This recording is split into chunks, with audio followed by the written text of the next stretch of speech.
Hey, this is Frank from thebraingarage.com, and today is a snow day. We got a good half foot on the ground, and we all went sledding, as did dozens of other kids and their families, and it truly was a winter wonderland. A great time was had by all. There was lots of shrieking and skidding down hills, and an occasional snowball was thrown, and that was how I discovered my topic of old-fashioned self-reliance for today. And I'm not talking about the modern concept of the rugged individual.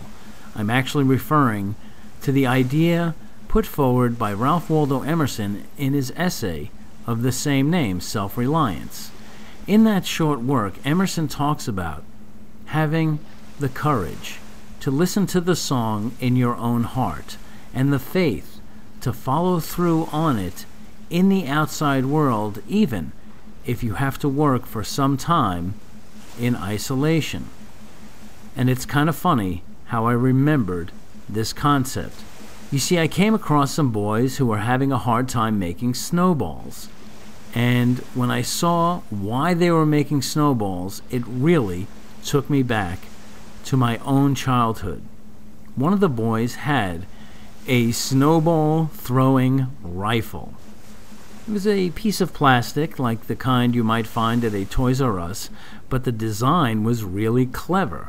It incorporated a slingshot inside the barrel of this toy snowball rifle in order to launch the wet projectile at your snowball enemy.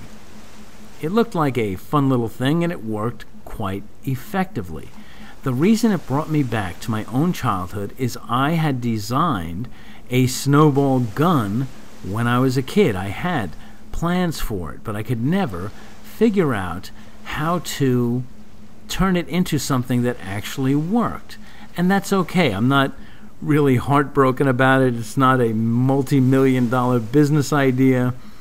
It was just something I did as a kid with my imagination and my ability to think and be creative. And I remember having fun coming up with the idea. I also remember not being able to do it.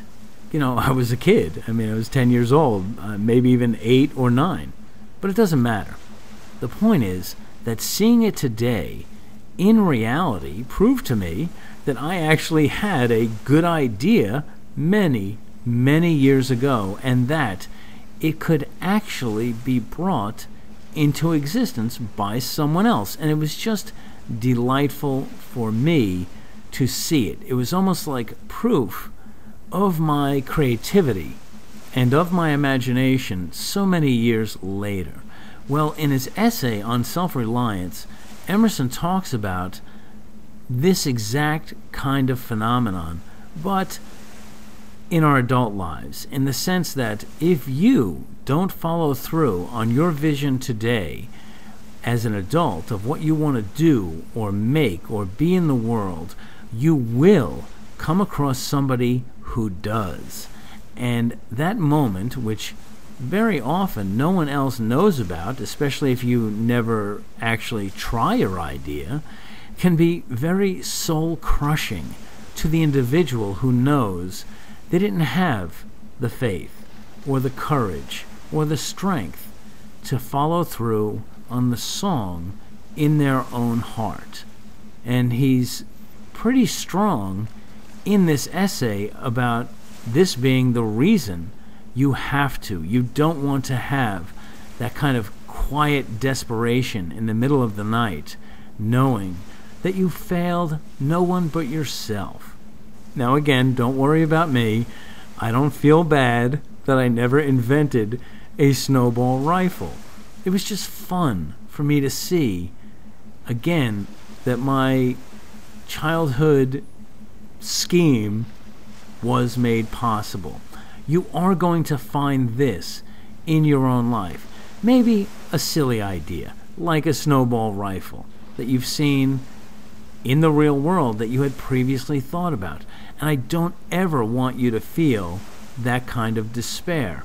So if you can think of an example in your own life like this, a small example, like maybe you invented a way to keep sweaters from balling up, something small and simple, and then seeing it in the real world, I want you to actually take strength from that. When I saw that snowball rifle today, I've had plenty of ideas, and plenty I've followed through on, and plenty I've abandoned. Well, when I saw that rifle today, I realized that I'm a smart dude. I'm a creative guy. I've got some ideas right now, and it actually gives me encouragement to follow through on my current ideas, because if something from my somewhat long ago childhood can be made real, then the thing I am thinking about today can be made real. The thing you are thinking about today can be made into a reality by you, because someone else may otherwise do it, or may already be doing it, or may have already done it, and that's okay. The point is for you to have the faith to follow through on that thing that springs from within you, because that, my friend, is real satisfaction in life, not showing up and buying a phone invented by someone else, or a car built by someone else, or clothes made by someone else. Yes, we all need those things and enjoy them in our everyday lives, but there's nothing, I'm telling you, there's nothing like coming up with even a little idea on your own and making it real. And so I hope that my funny story about the snowball rifle encourages you to in turn have faith in whatever idea, however small or however large, and follow through on it. To have the courage and the faith to know that if you have an idea in your head, like my snowball rifle that I had dismissed as being impossible to build, then you can make it into a reality, into our world today. And I hope that you do. Anyway, that's all for now. This is Frank from thebraingarage.com. Thank you so much for listening. You can gain instant access to hundreds of our hypnosis, meditation, brainwave music, affirmation, and sleep programming MP3s when you become a member of thebraingarage.com. Thanks again, and be self-reliant in the old-fashioned sense. Have faith in yourself.